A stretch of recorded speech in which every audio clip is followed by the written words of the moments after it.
Бу юлы күзәтчелек органнарының игътибарын Биектау районының Коймар авылындагы менә шушы 2 катлы таш йорт җәлеп итә. Ачыкланганча биредә гаилә яши һәм алар белән тагын 6 өлкән яшьтәге кеше, 4 әби һәм 2 бабай.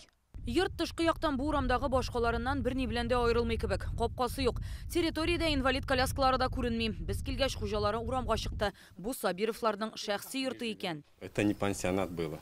А что было? Это просто жена ухаживала за лежачим больными. Фәридә Сабирова монда ире, әнисе һәм кызы белән яши булып чыкты. Сүзләренә караганда, гаилә янына 120 квадрат метрлы йортка якын һәм ерак туганнарын сыендырганнар. Социаль хезмәткәр тәҗрибәсе булмаса да, соңгы 15 елда әбисен караган.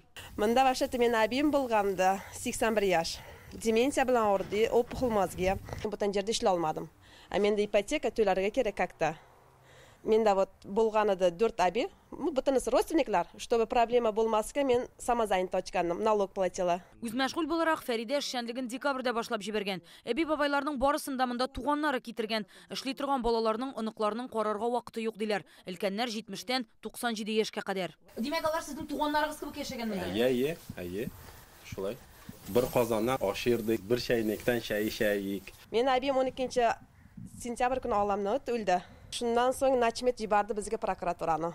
Узган атнада бер әби үлеп китә. Шуннан соң фельдшер район хастаханәсенә, аннан прокуратурага хәбәр итәләр. Тикшерүчеләр монда башка күзәтчелек органнары белән бергә килә. Шунда ук янгын куркынычсызлыгы таләпләренең үтәлмәве ачыклана. По итогам проверки, то есть... Өлкәннәр янгын куркынычсызлыгы таләпләре үтәлә торган махсуслашкан бинада түгел, шәхси йортта яши иде. Онда ятып кына тора торган авырулар да бар. Аларның урыны 2нче катта. Аннан төшә торган баскыч таләпләргә туры килмәй.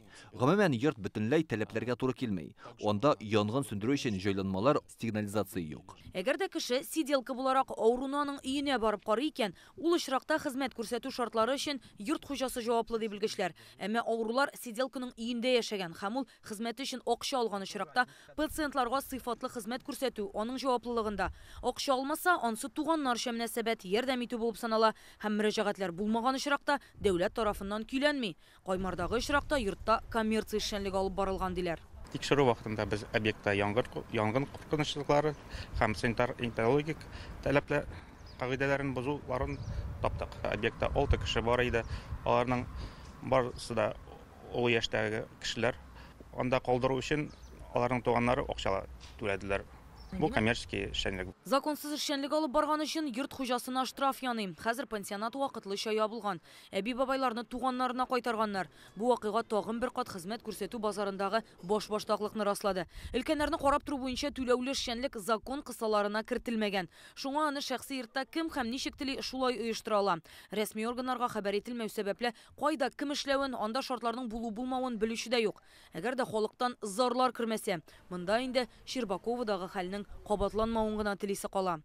Биектау районыннан Рания Абдрахманова, Алмаз Зыяддинов, Яңа гасыр каналы.